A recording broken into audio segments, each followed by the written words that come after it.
Hi, Farage, Reform UK are riding high in the polls, tipped to be the next government.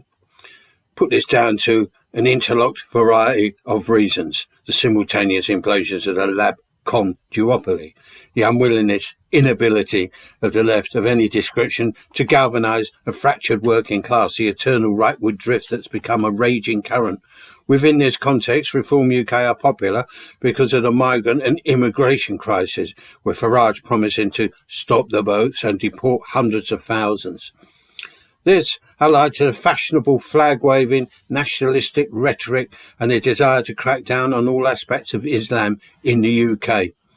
All right-wing populist stuff, but it does have a resonance in large swathes of the population. But what of their contradictory economic policies, embracing ultra-Thatcherism, selective nationalisation, massive tax cuts, cutting to the quick the extensive state bureaucracy, and so forth? Farage, in an attempt to appear to be a serious contender, has had to roll back on many of his extravagant tax policies, placing him and Reform UK more into the mainstream.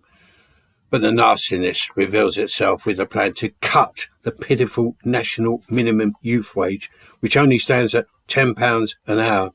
This wage, already ravished by inflation, is too high, according to Nige. It's barely subsistence level anyway.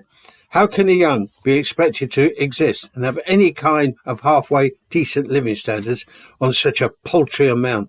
And this before compulsory state deductions. The economy is on life support, whereas the rich, the super rich, the mega rich are becoming the only beneficiaries, their wealth automatically piling up.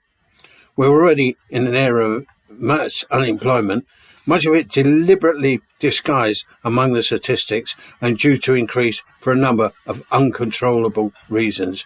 We're already, for millions, a low-wage economy with little hope that this will be reversed.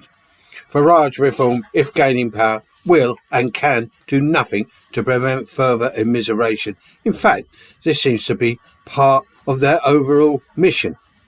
It's amazing that Farage is so popular with the TikTok generation, but considering the lack of alternatives, many will cast their votes for reform, hopefully with the mask slipping the other day, along with the desire to make it more easy for bosses to sack workers, maybe when they qualify for adult minimum wage. The alienated, depoliticised youth will wake up to the fact that Farage, Reform UK are just another collection of vile, power-hungry, authoritarian politicians, and maybe even start doing something about it.